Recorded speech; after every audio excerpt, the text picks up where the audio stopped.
This is Cassius, Tryptamine Astrology, and right now we're in a nice place of resolve from this whole entire era of Saturn square Neptune. We're in the final moments of this climactic, hazy, watery, kind of depressed, down, extremely low energy second part to the final wave of the Saturn square Neptune, as that major once every 18-year outer planetary aspect is being triggered by Venus and Virgo. Venus conjunct the North Node, Venus square Saturn, Venus opposition Neptune. And at this particular moment, we're feeling the watery side of it, when we just felt the more cold and depressed side of it when Venus exactly squared Saturn at 9 degrees. Now Venus is 3 degrees further, 1 degree off of squaring Neptune, exactly peaking on the nodes, and I can't emphasize enough how important the nodes are. The nodes are the place where the moon crosses the belt of all planets, the belt of the ecliptic every month, of course, and all eclipses happen with the sun and moon on the nodes, so that's the significance. Anything on the nodes will intensify something immeasurably. So, the fact that Saturn is still square the nodes, too, severely intensifies the Saturn square Neptune and is an extremely synchronistic thing to happen at this time. The eclipses are all happening on the most important aspect in the sky and the most important aspect of this year. Especially with the moon in Capricorn right now, today is a cold, somber, Saturn-influenced, Neptune-influenced, and also a Uranus-influenced day. We're feeling the watery spiritual resolve at the end of this Venus activating the Saturn square Neptune. We're feeling the Neptune part, Venus opposition Neptune.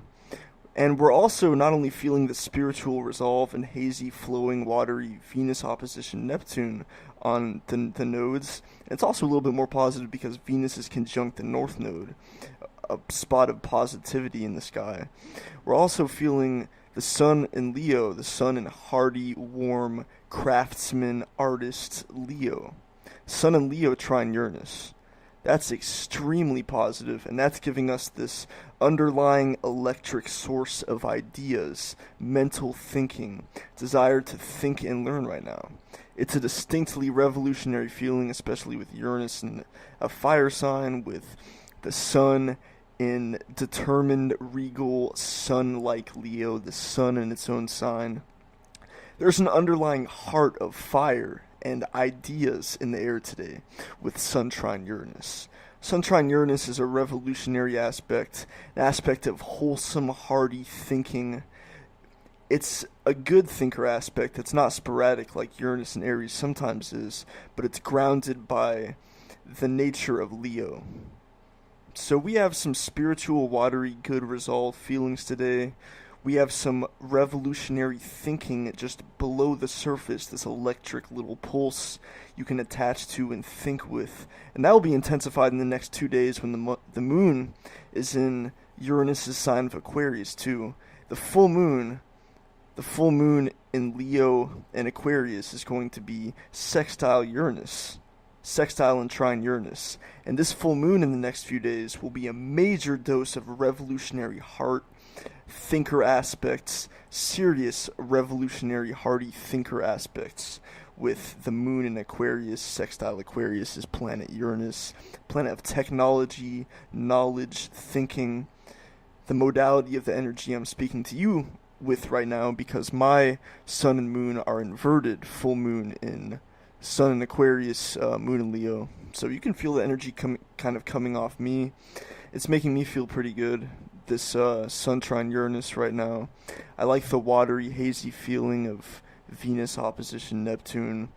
The coldness, I could go without that, but we have to feel it right now, and we're learning our lessons, and yeah.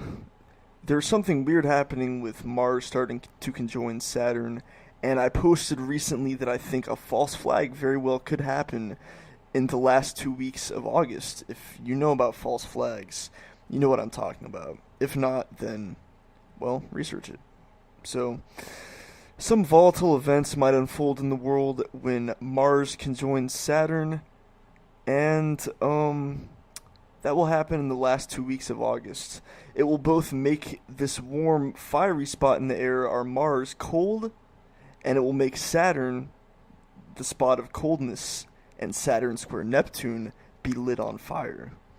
So Saturn square Neptune will become energized, volatile, lit on fire in this strange, explosive, but also cold way in the next 2 weeks, and that will be part of the major final purging before the eclipse on September 1st, which will be around 10 degrees Virgo, which will blast us with Saturn square Neptune. So we've got Mars conjunct Saturn square Neptune, and then we've got an eclipse on September 1st that will occur exactly opposite Neptune, hitting us in the same place.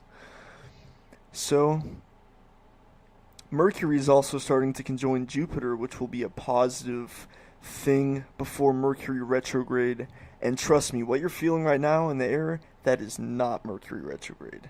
This is Saturn square Neptune. Make no mistake, Mercury retrograde is one small detail on this whole background of things. Mercury retrograde isn't even inherently negative. It's slow, especially in earthy, reserved Virgo, Mercury's own sign of analytical reserved Virgo. But Mercury retrograde is just one detail in this whole thing. It's Saturn square Neptune, being triggered by planets in Virgo. And today we're blessed with Sun trine Uranus and a nice full moon of revolutionary conviction that's underneath the surface. If you learn your lessons, purge and tap into this. Much love. Peace.